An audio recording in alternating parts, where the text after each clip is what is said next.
Hello and welcome back to the FPL Tom YouTube channel. In today's video we're going to be covering the ultimate unlimited transfers draft ahead of game week 17. If you haven't had the best start to the season, then this is the perfect video for you. Allows you to reset, get a good team in, climb up the ranks again and conquer all your mates in your mini leagues. If you do enjoy the content that you see on the channel, please be sure to like and subscribe, and also don't forget to comment down below as I do answer all questions in the comments section. But yeah, that's enough waffle from me. Let's dive into our game week 17 ultimate transfers draft. Starting off our team, we have gone for Kepa from Chelsea. The reason that I really like Kepa is that the fact that Chelsea have some really good fixtures coming up.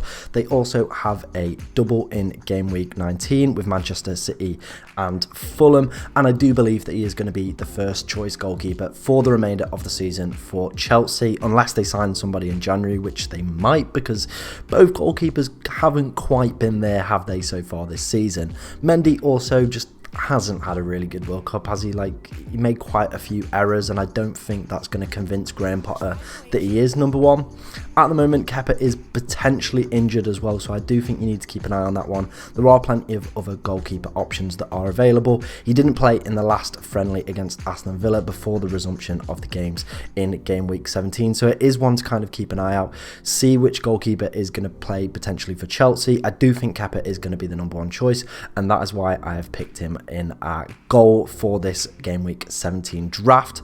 Moving into the back line, we do go to Kieran Trippier, a man who's been absolutely just unstoppable this season. The highest scoring defender with 96 points, 1 goal, 4 assists. Everyone knows about this man by now. Come on guys, easy pick in your teams. I think he's pretty much a set and forget at this point, especially if Newcastle can continue their good form going into the rest of the season. If they can keep just the way they are, the way they're playing, the clean sheets that they're getting. They've only conceded 11 goals this season. That's the joint best defence in the league as well. So you can see it's a really good solid unit there. Kieran Trippier as well is a bonus point magnet on free kicks, on set pieces. Easy pick.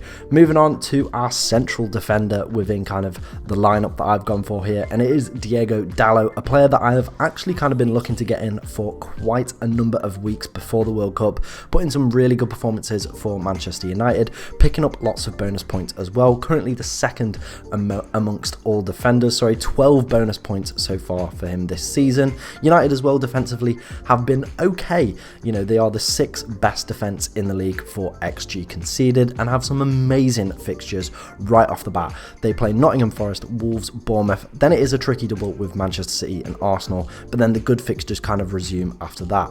He's on some set pieces as well. Like I said, bonus point magnet, good fixtures coming up. I've wanted to get my hands on Diego Dalot for quite a while. I do think United will have a really good resumption as well with those nice free fixtures off the bat, and that is why we have gone for him.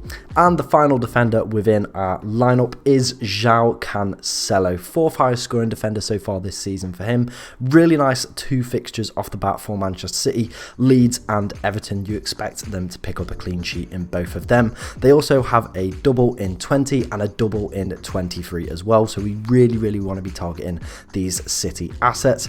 Yes, the double in 20 isn't ideal, Manchester United and Tottenham, so it's not kind of the best double, so you know there are arguments, but it is a double and it is Manchester City, who are just predominantly one of the best defensive sides in the league. I really like João Cancelo. I don't think he's been at the same levels he was last season, but he's still getting the points, still getting the clean sheet points as well. I do think there is potential for maybe a City double up in defence, maybe even a midfielder as well to go with your Erling Haaland that you're going to have in your team. But yeah, that was the back line. Let me know what you think of it down in the comments below, but let's move on to the midfield within this side. Moving on into the midfield, we do start with Gabriel Martinelli, arguably the best priced midfielder this season, 5th highest scoring midfielder as well in FPL so far this season, 5 goals and 4 assists for the Brazilian. Really like Arsenal. the way they've been playing is absolutely phenomenal. Really, really good fixtures as well for them,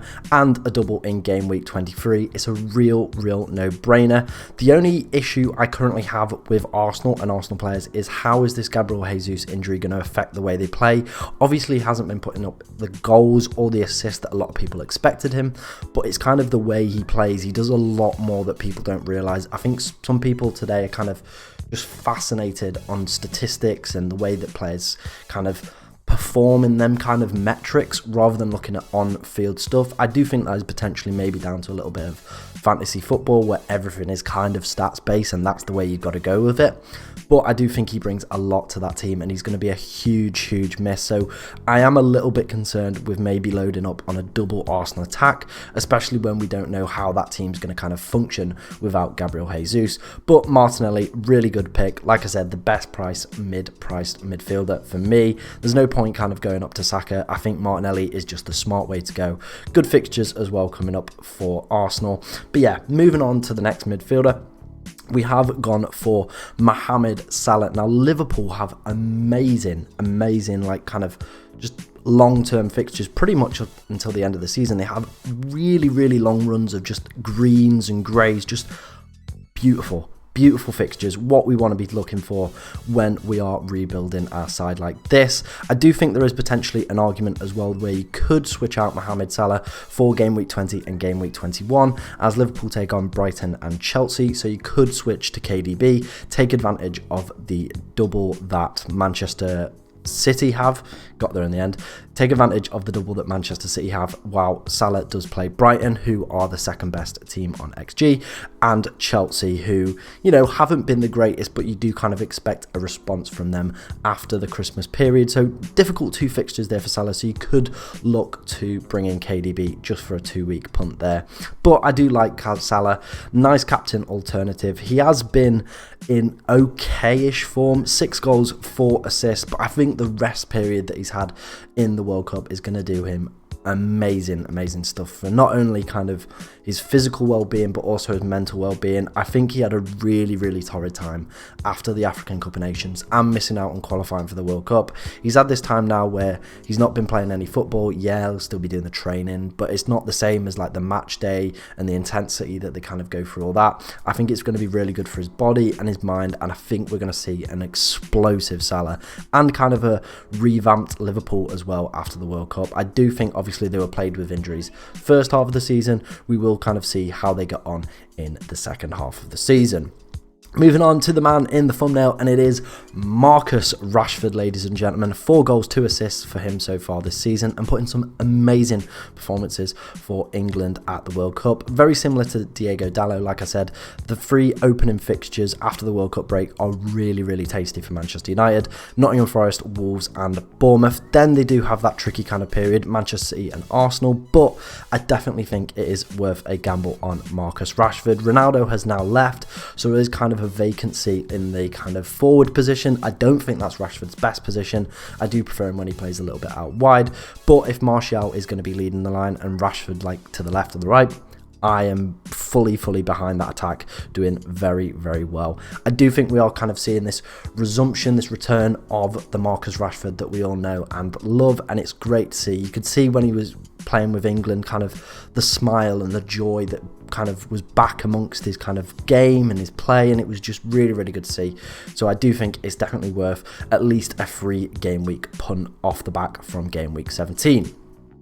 Moving on to our final midfielder, and it is Miguel the Goat Almiron, as he's been kind of coined on this channel. The man who's absolutely smashed FPL to pieces in the opening part of the season. 8 goals, 2 assists and 93 points for him so far this season, and only 5.8 million. Yes, ladies and gentlemen, only 5.8 million. An absolute steal for what he's been doing over kind of the start of the season. I think if him and Newcastle can kind of continue this amazing form, he could be like one of those players that we look back on in a couple of years and go, wow, remember when he was 5 million? Like, just remember when he was 5.8 million. Remember when he was 5.5?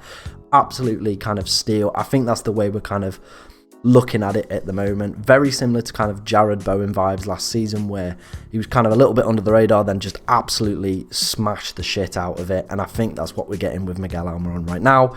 But like I said, there are question marks over whether or not Newcastle can continue this form and whether Miguel Almiron can continue this form. Obviously didn't go to the World Cup, so he's had a break, so he's going to be fresh. But it's whether or not kind of... Sometimes players get in a role, don't they? Sometimes players get in a role where they're just every game, just doom, doom, doom, doom. And then when you kind of take a break from that and just settle down, I think sometimes when you're in that kind of purple patch, it's not the best. It's not going to have the best results. But I do think he is a player that we've got to kind of go for off the bat, see if his performances are still up to the level. Like I said, really good opening 5 fixtures for Newcastle: Leicester, Leeds, Arsenal, Fulham and Crystal Palace. Some really, really good fixtures in there, guys. But yeah, let's move on to the front line within this squad. Erling Haaland, of course, is the first player that we're going to talk about, leading the line for us. A double game week in 20 and 23 with Villa and Arsenal. And honestly, there is triple captaincy potential here. Not for the game week 21. I think that is a little bit difficult. Manchester United and Tottenham. But game week 23, Villa and Arsenal.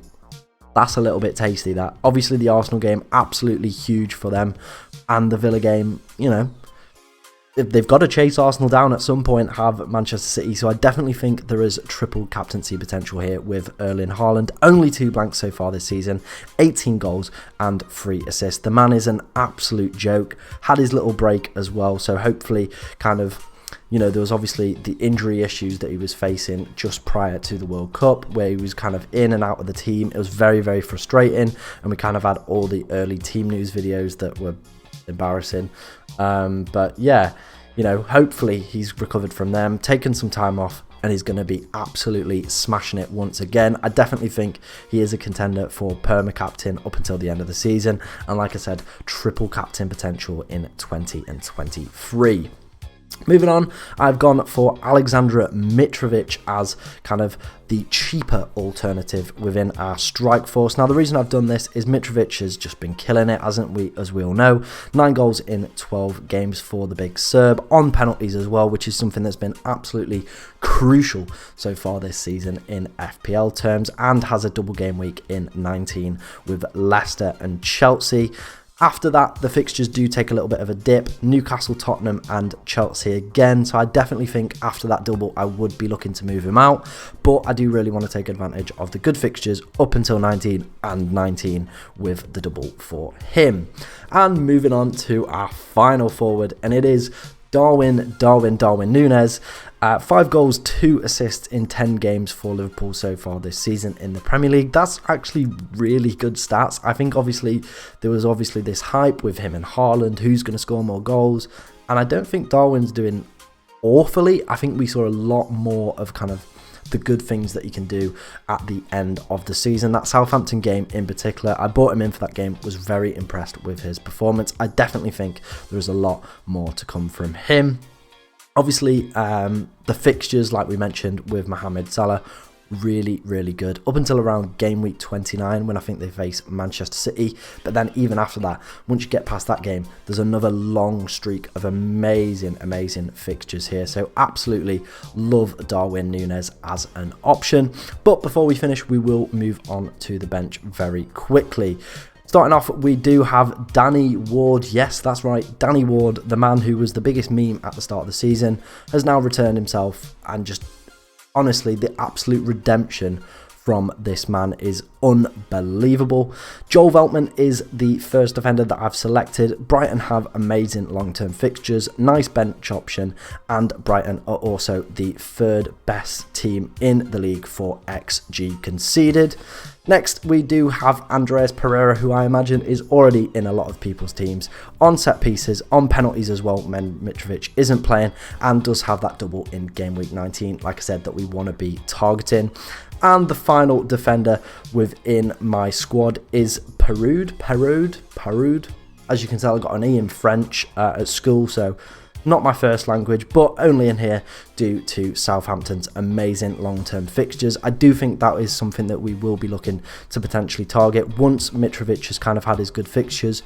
Maybe we move on to Che Adams, maybe not. But yeah, that was the Game Week 17 Ultimate Transfers draft. Let me know what you think of it down in the comments below. If you do need any help with your team as well, just leave it down there in the comments section. But yeah, thank you very much for watching. I hope you did enjoy the video. Please like and subscribe, and it's good to be back making FPL content.